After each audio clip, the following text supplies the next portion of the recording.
Hanoï, le carrefour de l'ancienne rue Paul Bert et du Petit Lac, à l'heure de la sortie d'usine.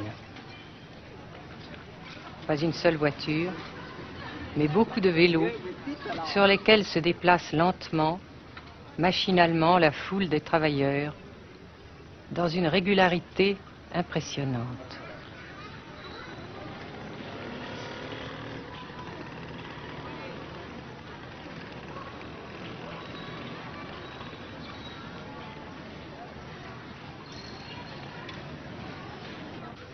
La sensation que ce pays est anormal ne nous a pas quittés au Nord-Vietnam. Anormal d'abord parce que toute vie individuelle a disparu au bénéfice d'un effort collectif extraordinaire.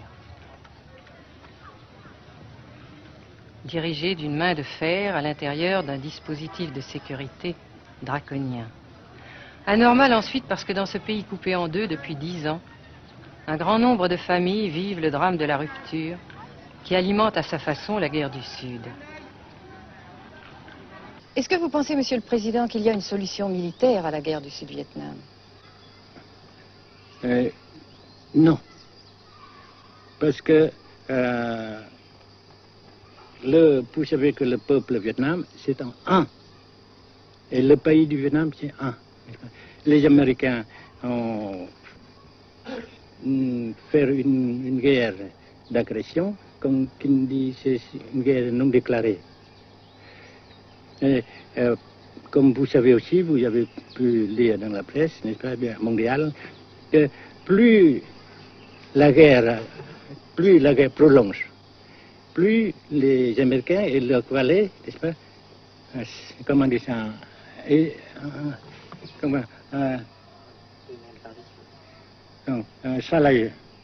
s'enliser, hein?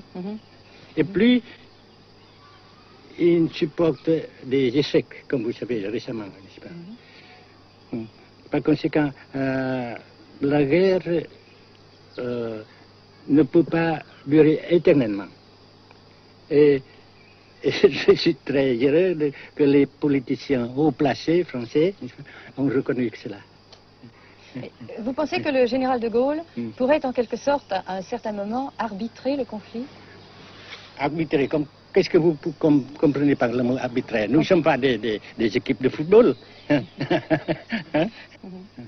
Mais au-delà des accords de Genève, si je ne me trompe, une idée du général de Gaulle est la neutralisation de tout le sud-est asiatique.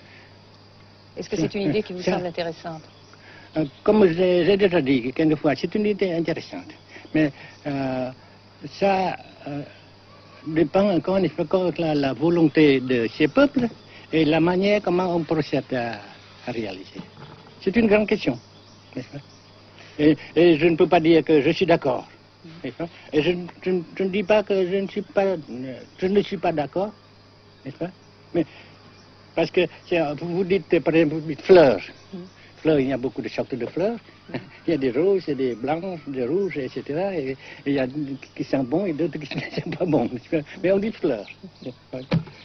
Monsieur le Président, nous avons constaté avec chagrin qu'au cours de notre voyage au Nord-Vietnam, que l'influence française était devenue à peu près inexistante dans votre pays. Les moins de 25 ans ne comprennent plus du tout le français. Et je me demande si, à votre idée, des rapports peuvent se rétablir tels que la France continue à jouer une sorte de rôle culturel ici. Avec la France, surtout, et avec tous les autres pays. Nous voulons avoir une coopération amicale, culturelle, économique, etc. Mais je suis sûr que vous ne voulez pas avoir, n'est-ce pas, que la France ait l'influence qu'elle avait avant. C'est une autre chose. Naturellement, c'est une autre époque. Mais coopération culturelle, économique, qu'est-ce qu'il y a encore, sportive par exemple, oui. etc., n'est-ce pas, nous le désirons. Si la guerre se cristallise au sud et se poursuit encore pendant quelques années, pensez-vous que l'avenir économique du Nord-Vietnam soit viable? Je suis sûr que c'est non seulement viable, mais ça progresse. Parce que vous avez vu vous-même, vous avez constaté vous-même qu'ici, nous travaillons beaucoup, notre peuple travaille beaucoup, avec abnégation, n'est-ce pas, et avec dévouement, avec enthousiasme. Et d'un côté, nous travaillons pour, comment dirais-je, pour, principalement, n'est-ce pas, de nos propres forces, et aussi nous avons, n'est-ce pas, l'aide fraternelle des pays socialistes, n'est-ce pas. Alors, nous, jusqu'ici et après cela, n'est-ce pas, nous avons déjà réalisé des progrès. Pas très grand comme nous voulons, mais nous avons réalisé des progrès. Et dans l'avenir, nous progressons de même. Mais vous mentionnez là l'aide des pays socialistes. Est-ce que cette aide ne s'est pas trouvée légèrement compromise à la suite du conflit idéologique entre la Russie et la Chine? Non, parce que ces questions, n'est-ce pas, différences idéologiques entre nos différents partis frères, c'est nos affaires intérieures. Ça passera. Et l'unité, ça se fera. Mais l'aide fraternelle continue et continuera. Et c'est très précieux pour nous. Bien sûr. Mais certains ont l'impression chez nous, Monsieur le Président, que le Nord-Vietnam se trouve actuellement assez isolé, asphyxié même, et que politiquement, il pourra difficilement éviter de devenir une sorte de satellite de la Chine. Qu'est-ce qu'on peut répondre à cela? Jamais.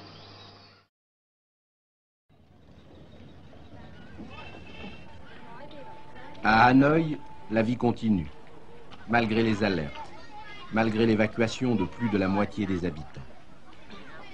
Les petits magasins de la rue de la Soie sont pour la plupart fermés.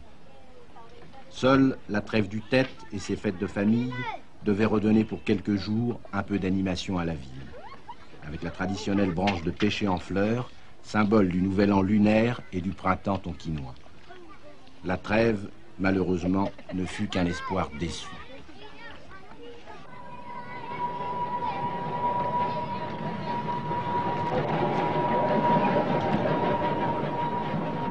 Dans les rues, de grands panneaux de propagande donnent les informations de guerre, les statistiques officielles et quotidiennes des pertes américaines. Selon le gouvernement de la République démocratique du Vietnam, 1631 avions américains auraient été abattus au-dessus du Nord-Vietnam.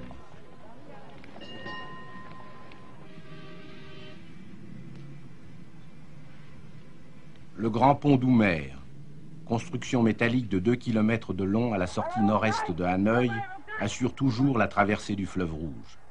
Sa sauvegarde est capitale.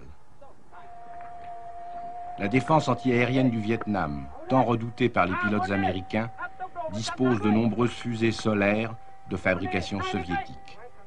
C'est la première fois que nous pouvons vous les montrer. Les rampes mobiles de lancement sont déplacées chaque nuit afin de déjouer les repérages.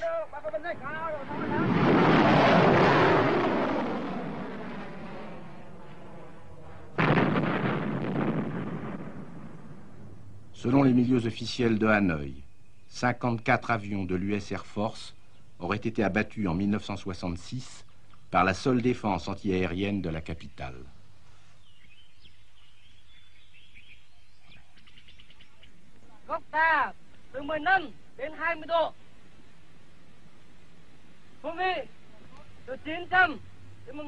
Pour la première fois également, nous avons pu voir les pilotes et les avions de chasse vietnamiens.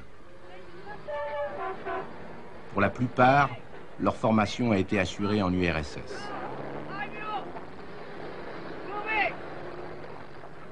L'état-major des forces aériennes du Vietnam se défend d'utiliser des pilotes ou des spécialistes étrangers. Les MiG-17 et 21 participent de plus en plus nombreux à la défense du Nord-Vietnam.